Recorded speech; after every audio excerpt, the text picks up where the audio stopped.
Di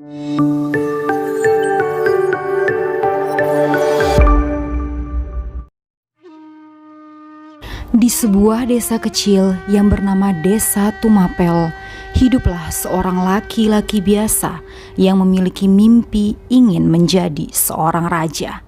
Laki-laki itu bernama Ken Arok. Ken Arok bekerja sebagai pengawal kepala desa Tumapel yang bernama Tunggul Ametung. Tunggul Ametung memiliki istri yang sangat cantik bernama Ken Dedes. Kecantikan Ken Dedes memikat hati Ken Arok. Ken Arok pun ingin memperistri Ken Dedes. Untuk merebut Ken Dedes dari Tunggul Ametung, Ken Arok berniat untuk menyingkirkan Tunggul Ametung dengan cara membunuhnya.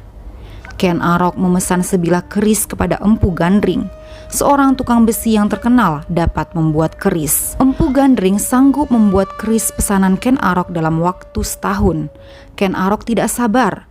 5 bulan kemudian ia datang mengambil pesanan. Empu Gandring berkata bahwa tunggu sampai setahun agar keris yang dibuat bisa sempurna. Waktu setahun itu terlalu lama bagi Ken Arok. Keris yang belum sempurna itu direbut dan ditusukkan ke dada Empu Gandring. Dalam sekaratnya, Empu Gandring mengucapkan sumpah bahwa keris itu akan membunuh Ken Arok dan keturunannya. Kembali ke Tumapel, Ken Arok menjalankan rencananya untuk merebut kekuasaan Tunggul Ametung. Mula-mula ia meminjamkan kerisnya pada Kebo Hijo, rekan sesama pengawal. Kebo Hijo dengan bangga memamerkan keris itu sebagai miliknya kepada semua orang yang ia temui, sehingga semua orang mengira bahwa keris itu adalah milik Kebo Hijo. Dengan demikian, siasat Ken Arok berhasil. Malam berikutnya, Ken Arok mencuri keris itu dari tangan Kebo Ijo yang sedang mabuk arak. Ia lalu menyusup ke kamar tidur Tunggul Ametung dan membunuh majikannya itu di atas ranjang. Ken Dedes menjadi saksi pembunuhan suaminya, namun hatinya luluh oleh rayuan Ken Arok. Ken Dedes pun menyembunyikan tindakan Ken Arok tersebut. Keesokan paginya, semua orang terkejut dengan kematian Tunggul Ametung dengan keris yang menancap pada dirinya. Warga Tumapel berkata, keris itu adalah milik Kebo Ijo. Kebo Ijo pun berkata bahwa itu bukan kerisnya, tapi itu adalah keris Ken Arok. Tidak ada satu orang pun yang percaya padanya. Mereka mengeroyok dan membunuh Kebo Ijo dengan keris itu. Ken Arok lalu mengangkat dirinya sendiri sebagai kepala desa baru di Tumapel dan menikahi Ken Dedes. Tidak seorang pun yang berani menentang keputusan itu. Waktu dinikahi Ken Arok, Ken Dedes sedang hamil mengandung anak dari Tunggul Ametung. Ketika lahir, anak itu diberi nama Anusapati. Sedangkan hasil pernikahan Ken Arok dengan Ken Dedes memperoleh 3 putra dan 1 putri, Mahisa Wongateleng, Panji Saprang, Ageni Baya, dan Dewi Rimbu. Setelah menikah dengan Ken Dedes, Ken Arok juga menikah dengan selirnya yang bernama Ken Umang. Dari hasil pernikahannya dengan Ken Umang, Ken Arok mempunyai 3 putra dan 1 putri, Panji Tohjaya, Panji Sudatu, Tuan Regola, dan Dewi Rambi. Ambisi Ken Arok tidak berhenti di Tumapel. Pada tahun 1222 Masehi, ia memberontak dan berhasil mengalahkan Raja Kertajaya dari Kediri dalam pertempuran Ganter. Tumapel yang tadinya adalah bagian dari kekuasaan Kerajaan Kediri menyatakan kemerdekaannya. Ken Arok menyatakan Tumapel sebagai kerajaan merdeka yang lepas dari Kediri. Ken Arok menjadi raja pertama Kerajaan Tumapel atau lebih dikenal sebagai Kerajaan Singosari. Mimpi laki-laki biasa itu pun terwujud.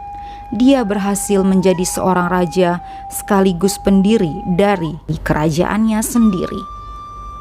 Kerajaan Singosari yang dibangun oleh Ken Arok adalah kerajaan bercorak Hindu-Buddha yang berada di daerah Singosari, Malang, Jawa Timur.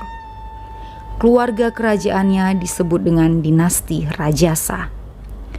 Seiring berjalannya waktu, Anusapati pun tumbuh dewasa. Anusapati merasa heran pada sikap Ken Arok yang seolah menganaktirikan dirinya, padahal ia merasa sebagai putra tertua. Anusapati bertanya pada ibunya. Ken Dedes berusaha menutupinya, tapi Anusapati terus mendesaknya. Akhirnya Anusapati mengetahui kalau dirinya memang benar-benar anak tiri. Bahkan ia juga mengetahui kalau ayah kandungnya yang bernama Tunggul Ametung telah mati dibunuh oleh Ken Arok. Anusapati berhasil mendapatkan keris Empu Gandring yang selama ini disimpan Ken Dedes. Ia kemudian menyuruh pembantunya yang bernama Ki Pangalasan untuk membunuh Ken Arok. Ken Arok pun tewas pada tahun 1227 Masehi. Ken Arok menjadi raja hanya sekitar 5 tahun, yaitu dari tahun 1222 Masehi hingga tahun 1227 Masehi. Masa pemerintahan yang cukup singkat bagi seorang raja.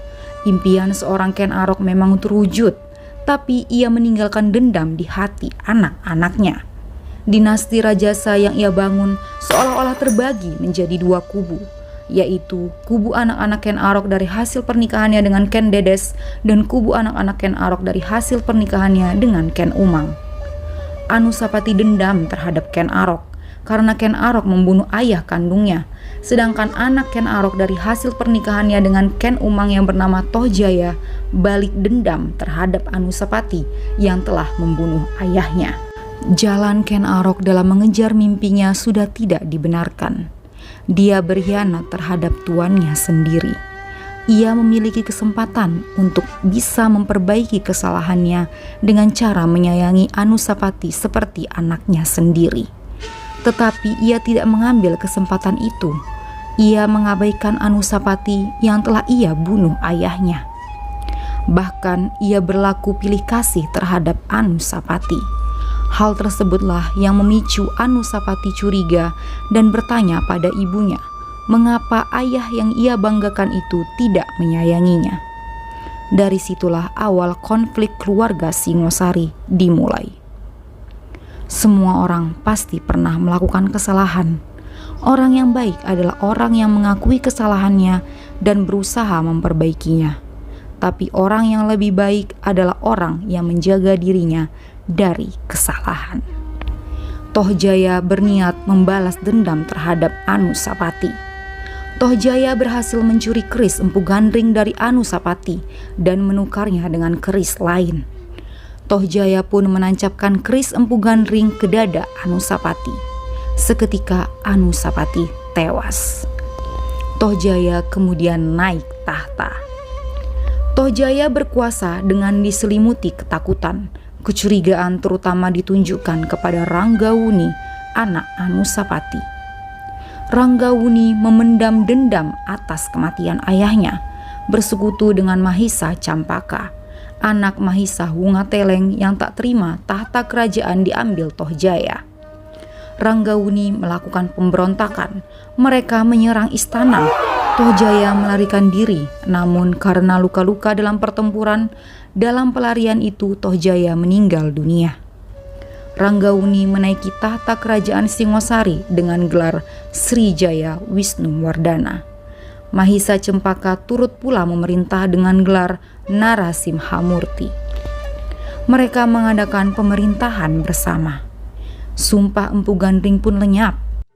Pertikaian antara keturunan Ken Arok dan Tunggul Ametung pun berakhir.